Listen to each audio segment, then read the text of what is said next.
పాము కనిపిస్తేనే చాలా మంది ముందు వెనక చూడకుండా పరుగులు పెట్టేస్తారు. 10 మంది ఒకే దగ్గర ఉన్నా సరే ఒక పామును కొట్టడానికి భయపడిపోతూ ఉంటారు. పాము ఒక్కసారి పడగ విప్పి బుస కొట్టిందంటే పీటీ ఉష కంటే ఫాస్ట్గా పరిగెడతారు చాలా మంది. కానీ ఈ వ్యక్తి మాత్రం తనను కాటేసిన పామును వెంటాడి మరీ పట్టుకున్నాడు. నన్నే కాటేస్తావా అంటూ దాన్ని మెడలో వేసుకుని నానా రచ్చ చేశాడు. డాక్టర్ బిఆర్ అంబేద్కర్ కోనసీమ జిల్లా ముమ్మిడివరంలో జరిగింది ఈ ఘటన. కోడిగుడ్డు కోసం తన ఇంటి ఆవరణలో కోళ్లను ఉంచిన గంప దగ్గరకు వెళ్ళగా గొల్లపల్లి కొండ అనే వృద్ధుణ్ణి త్రాచుపాము కాటేసింది. అప్పటికే మధ్యమొత్తులో ఉన్న కొండ దాన్ని పట్టుకుని మెళ్ళో వేసుకున్నాడు. విడిచిపెట్టమని చుట్టుపక్క వాళ్ళు చెప్పినా వినలేదు. పైగా వాళ్ల మీదకు పామును వదిలేస్తానంటూ రచ్చరచ్చ చేశాడు. ఇలా చేస్తున్న క్రమంలో ఆ పాము మరోసారి ఆ వ్యక్తిని కాటువేసింది.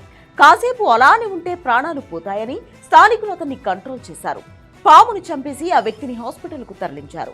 2 సార్లు పాము కాటు వేసి అంతసేపు నానా హంగామా చేయడంతో విషం బాగా వ్యాపించినట్లు డాక్టర్లు చెబుతున్నారు. మద్యం మత్తులో పాముతో రచ్చ చేసిన వ్యక్తి ఇప్పుడు ప్రాణాపాయ స్థితిలో ఉన్నాడు.